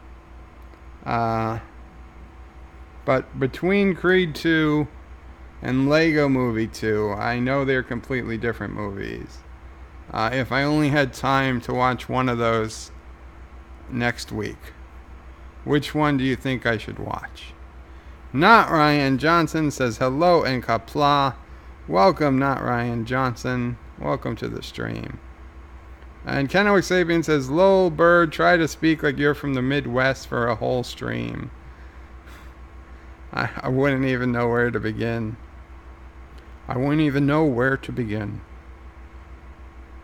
This is Midwest Bird, and I'm here live on YouTube. There will be no New York accents. We're just very central of the country. Center of the country. Also, I'm speaking quieter because I'm not a loud New Yorker anymore. So nobody has any things as whether I should see Lego Movie 2 or Creed 2. Has anyone seen either of those movies? Let's put it that way. Josh Reed says, Bird, watch the movie, most woke movie you can find. It might be the Lego Movie 2. I can only imagine that it's probably pretty woke, which is probably the reason I haven't watched it already. Kennewick Sapien says, not seen either, but people love Creed. Michael Dunn says, didn't see either one, so can't comment. And Richie Poole also says no. The Multi-Gunman, welcome to Multi-Gunman, says, hey Bird, how's it going? It's going well, Multi-Gunman. I'm trying to figure out what movie I should watch for next week, since I watched Aquaman and Bumblebee today. But it seems nobody has seen any of the movies I have in my queue, and I gotta get Wonder Woman, since I haven't seen that yet. Watch Unicorn Store with Brie. The Multi-Gunman says, speaking of woke, why do you have a swastika on your green screen? Multi-Gunman, where I hesitate to even ask, but where is it that you possibly see a swastika? Not Ryan Johnson says Bird is going to watch Unicorn Store on Netflix. That is highly unlikely. I'm just... What could possibly even trigger...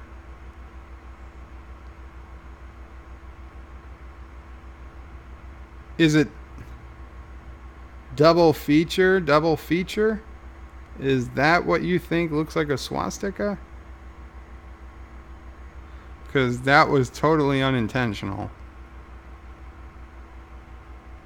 Although I suppose if I imagined 90% of it, like when people look at 3 dots in the sky and say, oh, that's Orion the Hunter, you just got to fill in the lines. I could, through that logic, maybe. And Multigunman says he's only joking with me. Well, okay, Multigunman, I thought I might have screwed up somehow. I didn't know if I pulled an Aquaman screenshot from some white power website by accident or something and didn't notice that he had swastikas carved into him because I didn't look all that closely. But actually, I think I got it from Amazon, so I'd be a little surprised. Kenowick Sabian says double feature looks like the V Visitor logo. Honestly, I'm not. But FYI, Aquaman is a known Nazi. Yeah, he didn't seem to be in this movie. Let's see, the V Visitor logo. Yeah, I could see it. I mean, that's also right. That's also from Anti-Trekker's map, City Skylines Nerds map. I could see it a little bit. I mean, barely. Okay, I'm gonna be honest. I don't see it at all. I don't see it at all. But maybe if I was on some type of drug, hallucinogenic, I could see it.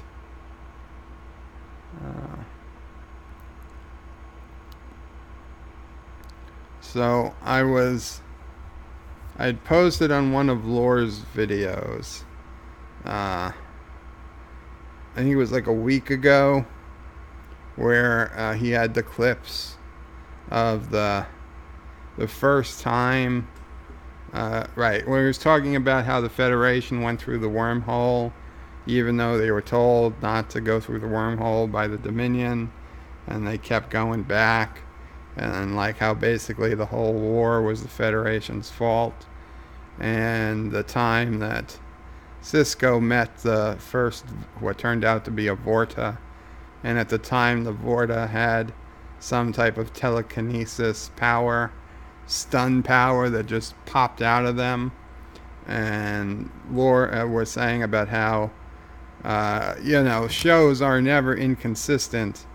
Other Star Trek shows are never inconsistent. He was being sarcastic, trying to say that Deep Space Nine was just as bad as Discovery in its inconsistencies, because the first time we saw a Vorta, it had telekinesis stun power, and then we never saw another Vorta with that power again. And I said that, well, it's perfectly plausible to me that only female Vorta had the stun power, because I didn't recall seeing another female Vorta throughout the rest of the series. All we saw were Wayuns and the one that in the Magnificent Ferengi that they were trading back for Mugi. He was also the guy that was that turned himself into Cisco earlier in the season or the season before. So we only saw a couple of more Vorta, and I can only remember that they were males. And today, actually, somebody wrote back and said, no, there was one more episode with a female Vorta. Season 5 episode The Ship, which is actually episode 2 of season 5, and it had a female Vorta. So I had to rewatch it because I'd honestly forgotten about it. Of course, once I started watching it, then I kind of remembered. And yes, it was the episode where Cisco, O'Brien, Dax, Worf, and a person we've never seen before were on the planet.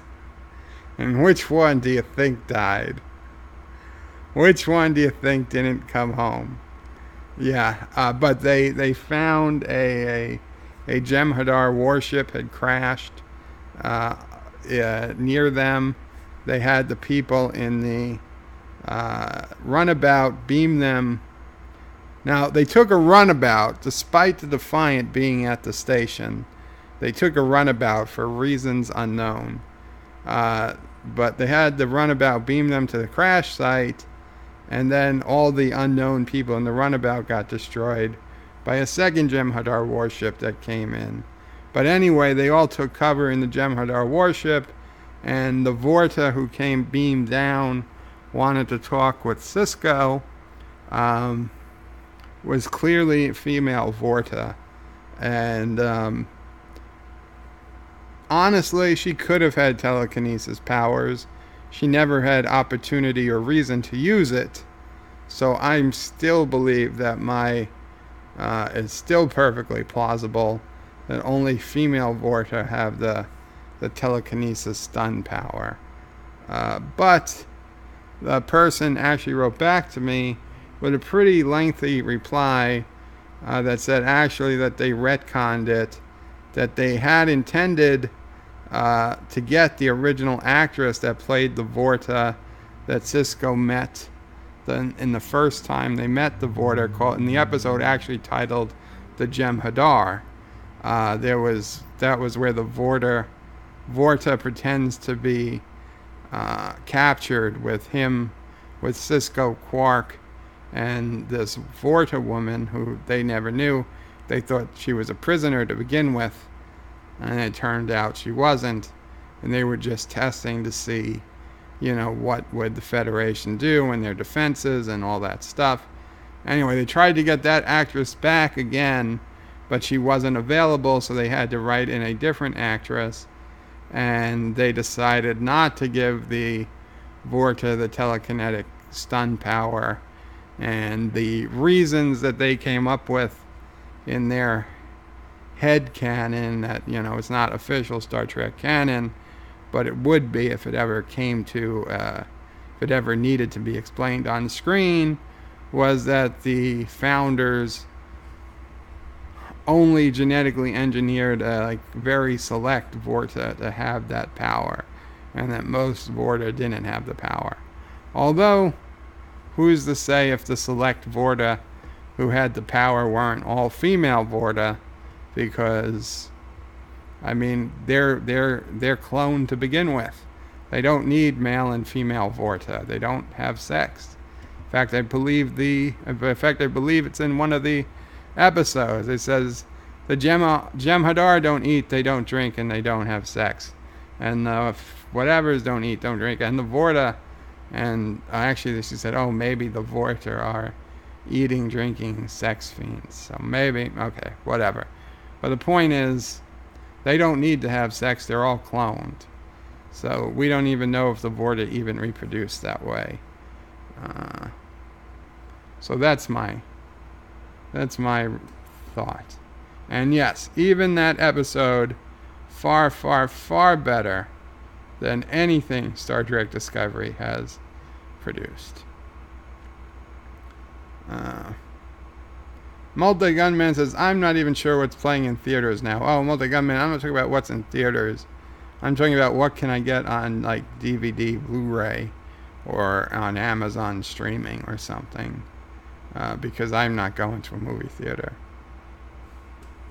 Chad Street said, Burr just legalized professional assassins on one of my nations. Wow, I think I did that too. I think I might have done that. Josh Street said career advisors ask sociopathic orphan girls if they have considered becoming professional assassins. Michael Dunn says, I don't see a lot of movies in theater. I'm too much of an introvert and have real trouble with crowds. Going to work every day is a troll.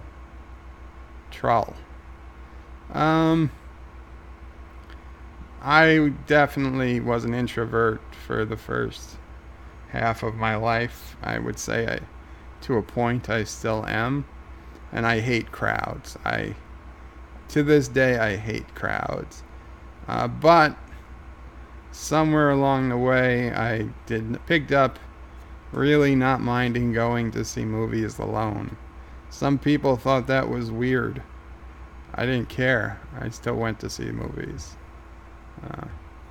Later on, I had friends, and then we would all go to movies. But in the beginning, yeah, I would just go alone. I didn't care. Honestly, it wouldn't even bother me today. If I could go to a movie, I would still go to see some movies alone, because I'd just rather not talk or have to deal with things. Like if it was a new Star Trek movie, I would totally go alone at the first possible showing. Not Ryan Johnson says, I have become more introverted as I get older. And Kenoic Sapien says, yes, Federation are expansionists. Multi-Gunman says, Josh Street Bird is connected. He already has assassins on his mob crew. Josh Street says, the Multi-Gunman play nation states. Kenoic says he was only 5 days from retiring and getting married. John Meyer says, you assume gender. Shame. Not Ryan Johnson says, nation states. Bird tells everyone about it and then only checks in every few weeks. It's true. It is true. Honestly, YouTube has got me busier than I've been in a long time. I don't expect you guys to believe it because, I mean, if I get out 1 or 2 videos in any given day, that's a lot. But, and most of them are live streams. But believe me, there is a lot of work going on behind the scenes just to get something as simple as this stream done. Plus the time I'm putting into Anti-Trekkers Forum and my own forum, which still needs attention. I mean, I've gone days. DJ Odyssey joined my forum, and I didn't notice it for 4 days, maybe 5, before I realized he had posted on my forum. I finally got a chance to say hello to him today. There is so much stuff I'm so behind in. It is ridiculous, the amount of work it takes to do YouTube stuff, and just at 300 and something subs. I mean, I'm not even at that big level where I got to worry about monetization and worry about the algorithm and things like that. Although I probably should be worrying about the algorithm, but if I worried about the algorithm, I wouldn't be doing long live streams, because apparently those are bad for some reason. Yeah, I'm sorry. Nation States, the only game I play less than Nation States is that Pixel Zone thing, although it's not even a game. And then there was a game I was playing when I first started live streaming. There was a game I was playing all the time that I wanted to be the game I played during streaming, and I forgot what it was. It was a game where you would just play and shoot planes. It was like a shooter and massive multiplayer shooter game where you just shoot other planes in a top-down map view. And I used to I don't say hours, but I might play that for an hour throughout the day, although at 15 minutes here and 10 minutes there. Now I haven't been to it in months. Kenoic Sapien said, Vorder weren't clones, right? Vorder saved a changeling once. That's what I remember. Yes, they saved a changeling, and then they were evolved into Vorder. but the Vorta were all clones. That's why there was Wayun 1, Wayun 2, Wayun 3, Wayun 6, Wayun 7. I think Wayun 8 was the last Wayun. So early on, they were a species, but they were a primitive ape species, and the Vorta and the founders evolved them into the diplomats, the diplomat species. And Josh Street says the multi-gunman, and he gives him a link to nation states. And Kenowick Sabian says, right, they are cloned. Wayun 8, exactly what I said. And Josh Reed says, Bird's Nation is called Caroga. It is. John Meyer says, Wayun, the most entertaining line of sequels ever. Richie Poole says, watch Russian Doll and on Netflix. What's it about? Honestly, like I said, this is the first time I've had to watch movies in probably 3 or 4 months. These are the first movies I've watched. Michael Dunn says, when I head out to a movie, I always go alone. I don't think anyone would go with me. And of course, the bed is red alerting. Michael Dunn says, it's one of the reasons I started writing. I have an entire universe in my head, so I'm never really alone. Very cool, Michael. John Meyer says, you neglected your pet bunny for 5 days. Shame. I don't have a pet bunny. DJ Odyssey is not my pet. Richie Poole says, is Bird's pet bunny DJ Odyssey? No, he's not my pet.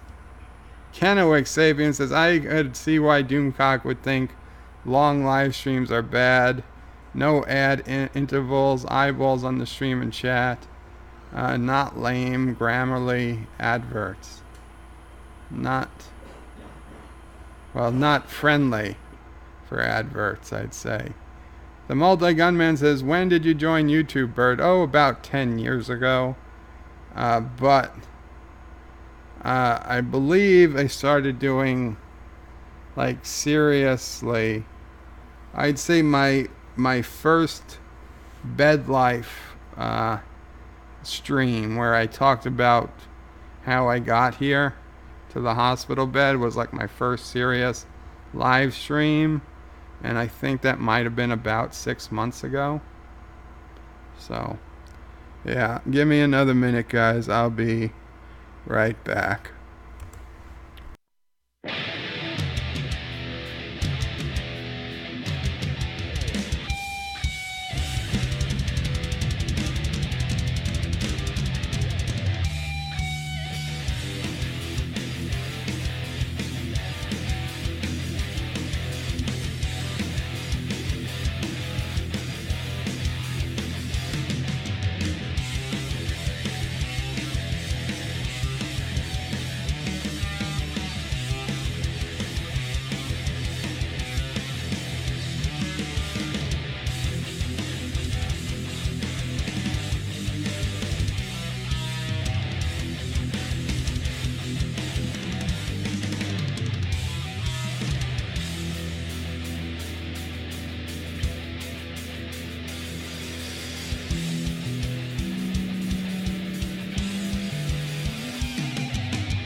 Section 31!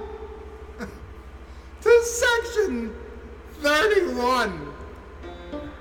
No. Wrong one. Section 31. I love it.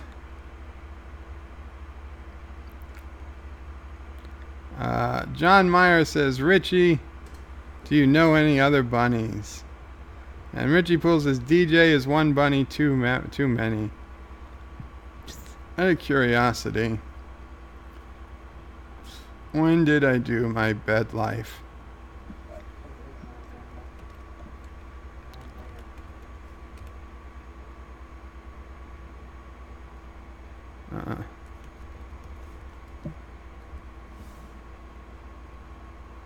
Let's see.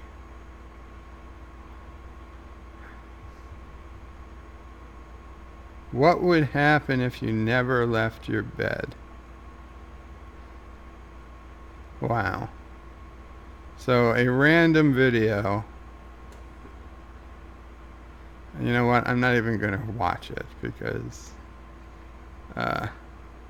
it's just gonna upset me. Playlists. Here, let's see. You guys can see where I'm at.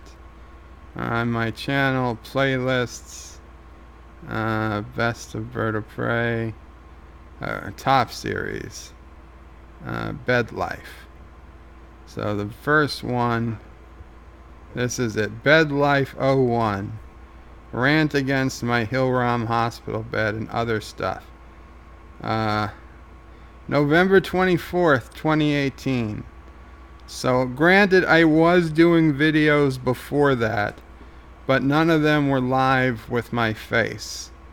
In fact, there might have been like a couple of live ones where I was trying to play a game, not so successfully. And there were a few I did where I edited together things for like movies, reviews. I talked about Airplane and stuff. But I would say November 24th, 2018 is when I first got serious about YouTube, especially YouTube streaming. So what is that? November, December, January, February, March, April. So really we're only 5 months in. December, January, February, March, April. Yeah, 4.5. Wow, only 4.5 months since my first serious live stream. And let's see, what was that like? Oh, that was back when I still used the starting soon. And I forgot to turn my mic on.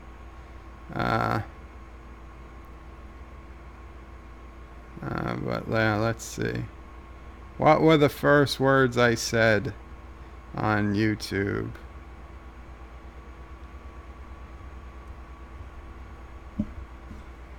Oh, and I had no music. I had no music because I hadn't joined or downloaded any music yet. So it was a silent starting soon. Okay. Come on. Hello, YouTube. This is Birdo Prey 5. Can anybody hear me? Hey, Darth.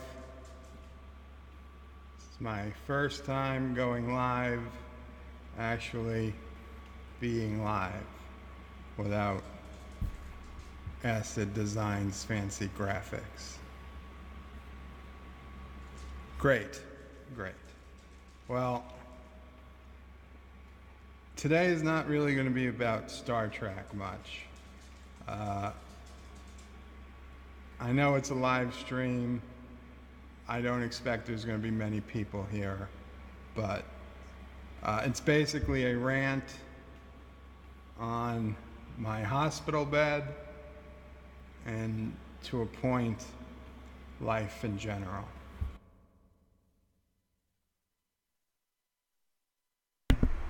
So yeah, so that was 4.5 months ago. Look how far we've come. Now we've got a double feature behind us. Did I have a little more hair back then? No. Probably have a little more hair now. I gotta buzz it. I think tomorrow I gotta buzz it down. And definitely a little more gray. Definitely a little bit more gray in the beard. I think I was still tweezing out the grays at that point. Don't do that anymore.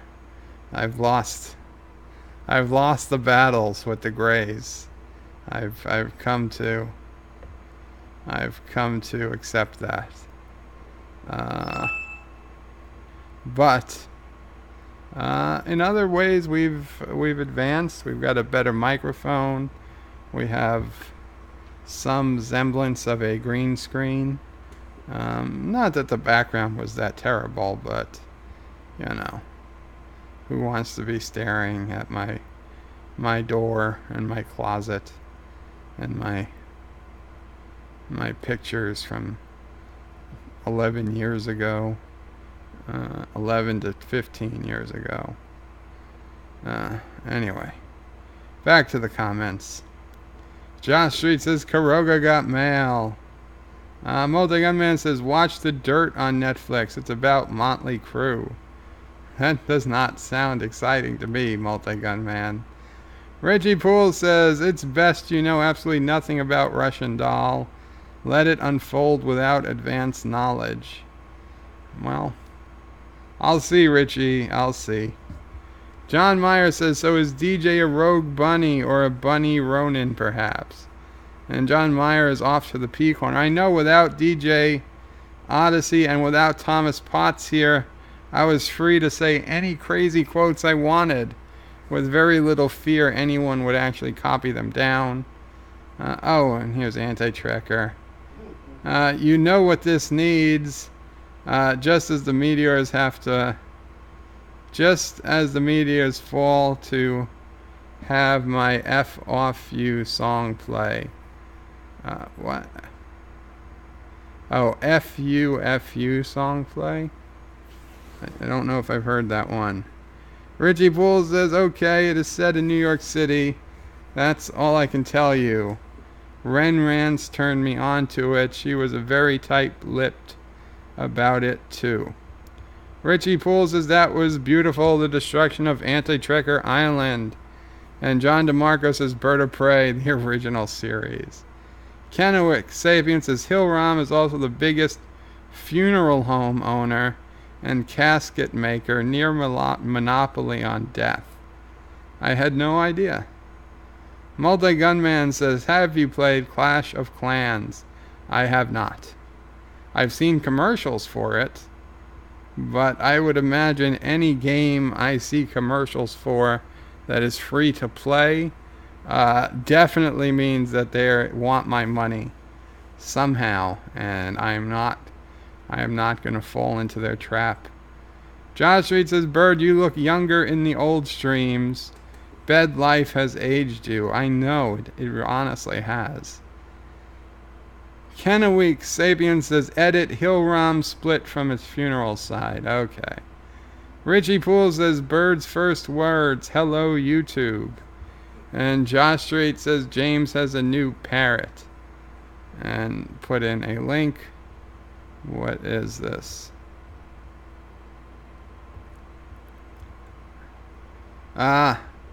Yes. Captain Batman uploaded a video. It is a 2-second video. That's what I love about Captain Batman's videos. They're so short I can watch them at any time. Yeah, you guys should definitely watch his video. It is literally a 2-second video. Kennewick Sapien says, bed life hasn't aged him. Star Trek Discovery Season 2 hit us all hard. That could be. Multi-Gunman, how old is Sassy? Sassy is gonna be 3 years old on May 1st. Yes, May 1st, May Day, is her birthday. She's gonna be 3 or 21 in human years. So we'll get her some Jägermeister. No? No. Oh, Mom's saying no to Jägermeister. She's a vodka drinker? No. No? No alcohol? No. Mom is saying no alcohol. Oh, well. Well, just extra treats, I guess. Mayday, Sassy is a Marxist. No, she's not a Marxist. She was born in Texas. Sassy is a native Texan, okay? Don't mess with Sassy. That's what it is. I mean, she is more Texas than Hank Hill, who was born in New York, as you all know. Sassy could be selling propane and propane accessories. The multi-gunman is right on. I've got a Shetland sheepdog, just turned 1 year old. I named him Dax after Jadzia Dax. I also have a border collie husky cross I named Taffy. Very cool. And Josh Street says Birdo Mom is being mean to Sassy. No, she's protecting Sassy. Dogs can't have alcohol. Richie Poole says sneak some alcohol while Mom's not looking. It's kind of hard thing. Kind of hard thing to do. Though I'm sure my sister could sneak some but my sister would probably also be against giving Sassy any alcohol. Oh. Well, I think this has been a good stream, guys. Thank you so much for coming. I know it hasn't been particularly long for me, but like I said, today's almost been a vacation day, so I'm gonna call it here. And I thank you guys all so much for coming, especially the couple of people who I've not seen here before, though I think you guys have already gone. So please do remember to like, share, subscribe, and tell your friends, sneak it, go into your local hospitals and print out the website URL and just put it in. You go into a patient's room, okay, go dressed in white. Go to your local hospitals dressed in white, wear a stethoscope around your neck.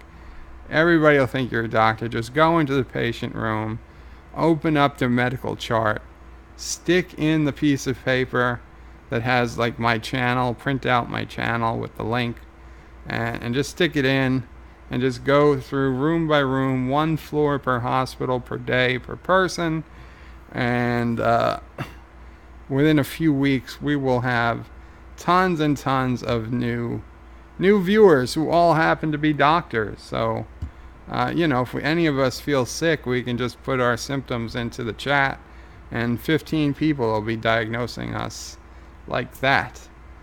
So just please, 15. Well, it doesn't matter if it's 15 different diagnoses. You just pick the one you prefer. So yes, guys, please keep on doing that stuff. Getting the word out. Thank you guys so much. Last I checked, we were at 339 subscribers. Really blows me away how quickly we passed 300, and we're on our way to 350, and then 400, and then who knows what. Thank you guys again from the bottom of my heart.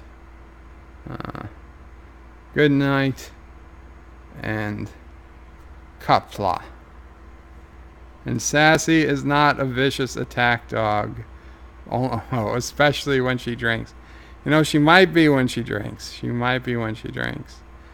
I don't know. Qapla. Thank you all for watching my video. Please remember to comment, like, and subscribe. And don't forget to hit that bell icon. Without it, you won't get notifications of new videos. If you want to visit me, check out my forum at juot.net. I'm also on social media. Oh, multi-gunman, I got to give you a wrench. And if you're really wrenched, multi-gunman, send me some money on PayPal. There you go. Take care. I almost forgot.